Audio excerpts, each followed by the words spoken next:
karting will be one of the first to kind of get back to normalcy, just for those reasons. And it's not like we're drawing 300, 400, 500 people to a club race either.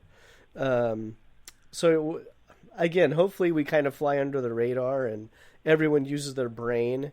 They should be washing their hands and not licking their fingers after going to the potty, John. But yeah, I'm glad to hear you guys are strategically trying to keep things going and being also sensitive to the current environment. So I'm not a member up there. If I was to sign up today to become a member, would that then give me a key so I could go practice? Yes. So becoming a member, it's an annual, so it resets every January, and we rekey the locks, issue new keys to members. But yeah, you get a membership. We will send you out a key, and you have access to the track pretty much any day you want to be out there. We have a few restrictions from the airport, like for the air races in September, and a few pylon trainings that are a couple days here or there that they want us not at the track just for liability issues. But really, it's a great setup that you just get a key to the track, and if Monday at 8 a.m. in August is when you want to go out and burn some fuel, that's when you can do it. Have at it. So it's a great setup, and I think now with these restrictions, a lot of people are saying I want to get that membership so I can get out. I mean, we're all getting that. What's the new term? We're all having quarantine fatigue, where we got to get out. We got to get out and do something. And I think this is good that this allows some people that wanted to get out, but we're kind of on the fence. Like, okay, now this is it. We become a member, get out to the track, have a day out there, come home. Like you said, I mean, our sport is different and nuanced from other sports with regards to the risks. And so we can have a very safe day out there with multiple people karting and not be an issue, whereas other sports, they're a little too touch and close and sharing of stuff. And that's not what karting is. So I think you're right about that.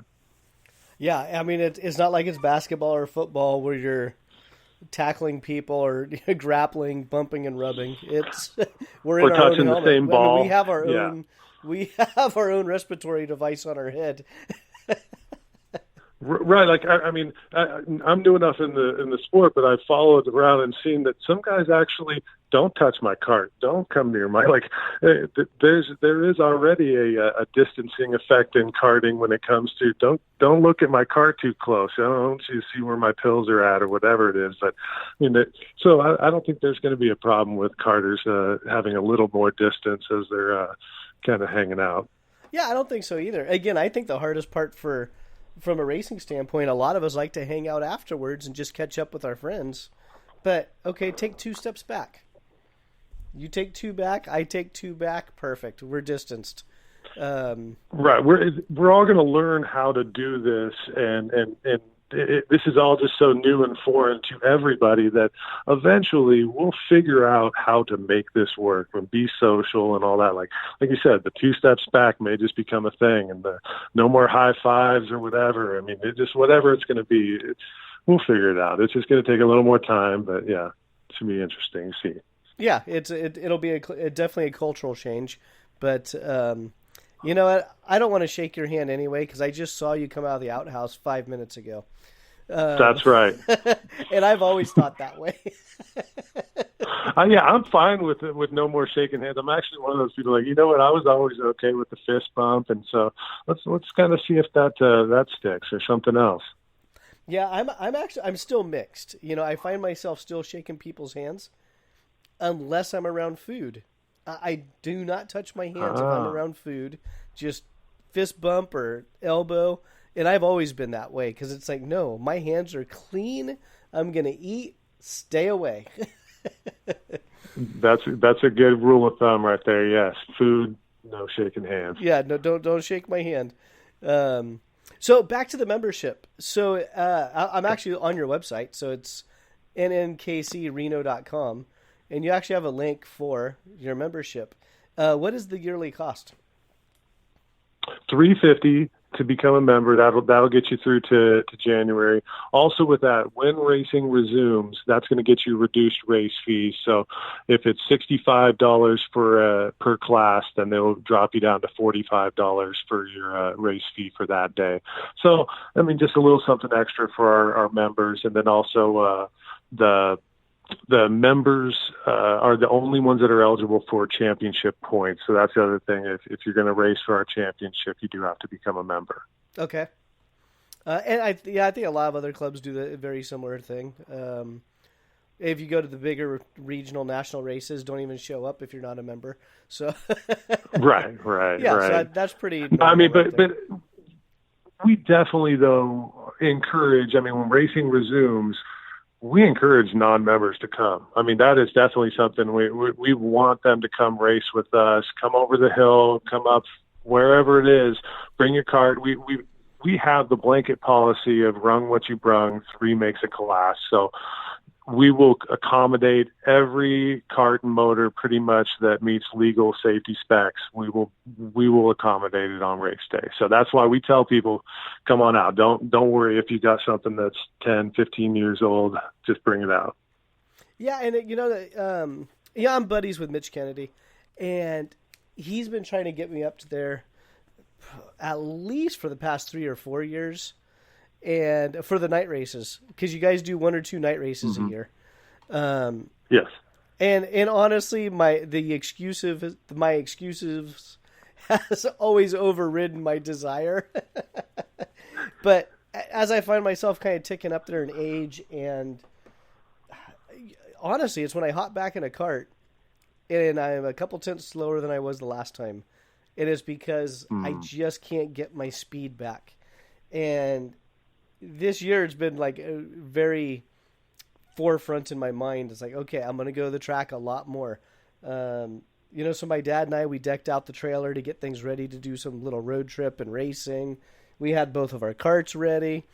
We started going to the track a little bit more than we had been in the past couple years.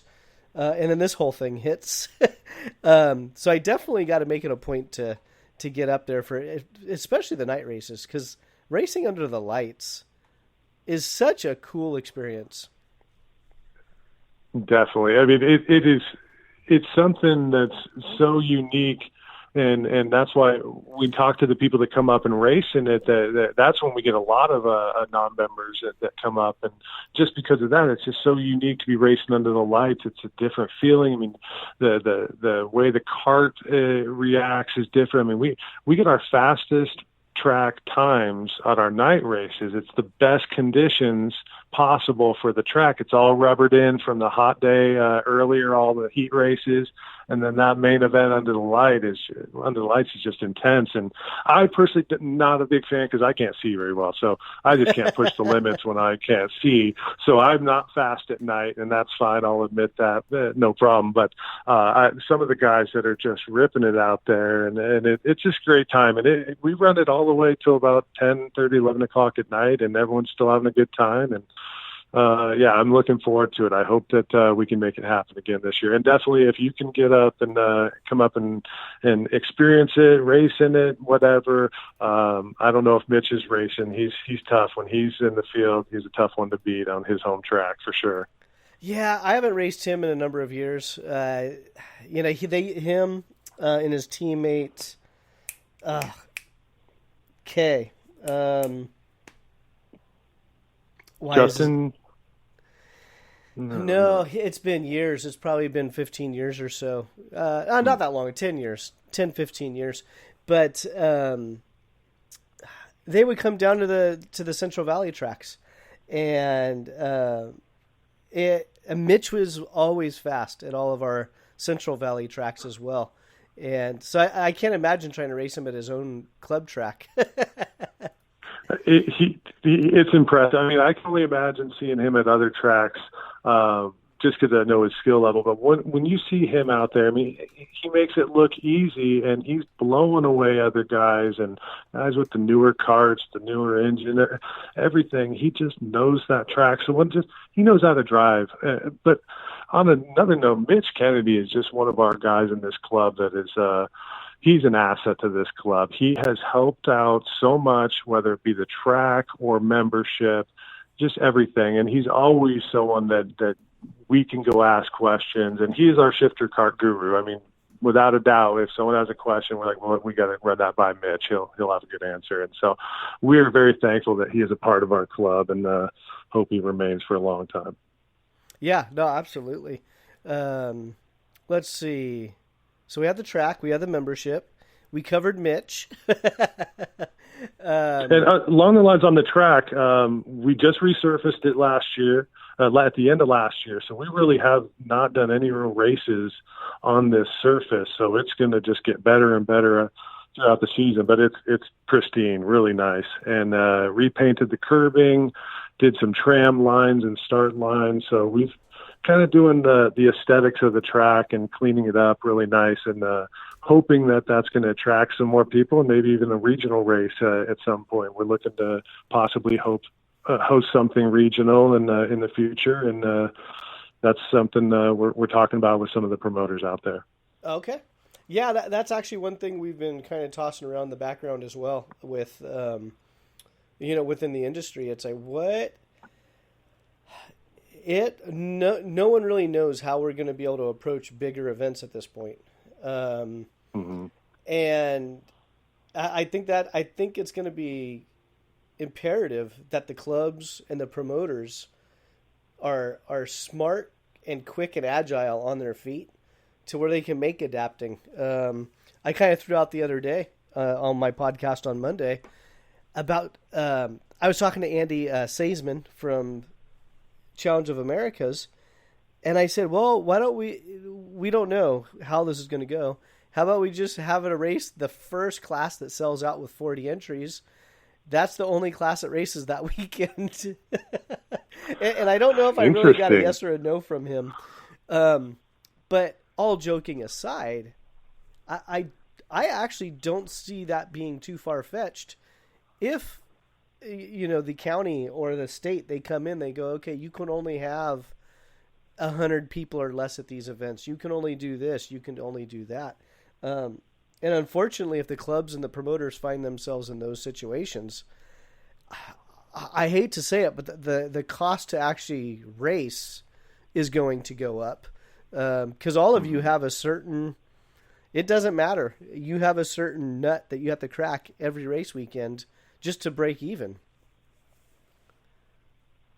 Right. And yeah, that's one of those issues. And we're one of those places, just like Prairie City, where we're on government property. And so we have to get permission from them to do anything out there, especially if we're going to be hosting anything that's going to have significant number of people and equipment out there.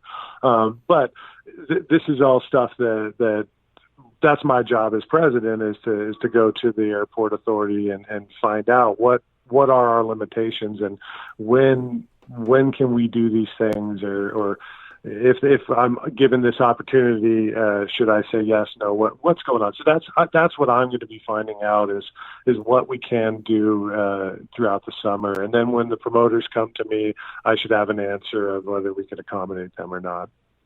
Yeah, and I'm glad to hear that you're being proactive about that, because it's instead of having the attitude of waiting, you're going to go to them and say, hey, what can we do? What about this? What about that? I like hearing that, because I think that it's human nature. So some people will probably be waiting, and unfortunately, I think in this environment, waiting is going to be the wrong move when it comes to trying to put racing events back on the calendar. And then I'm kind of hammering the racing events because most karters are racers, and they want to go get their fix. They want to go, wheel to wheel with their competitors. But there's still always that option for the non-racers. Go buy a membership, show up on a Tuesday, and go pound some laps. Exactly. Yes. And at the club level, I mean, getting a membership to our club and being a part of that much smaller kind of bubble of the community allows us to do a little bit more things, because we're not worried about having as many people. I mean, in the good old days, in the last few years, we used to have a Wednesday night social where I mean, this time of year on a Wednesday after work, we would get 10 to 15 people that just came out, and we'd decide to kind of maybe do a fun little race with just a couple carts, and we all flagged for them. And we were doing some fun stuff like that, just going track backwards, whatever it is. And these are the things that we can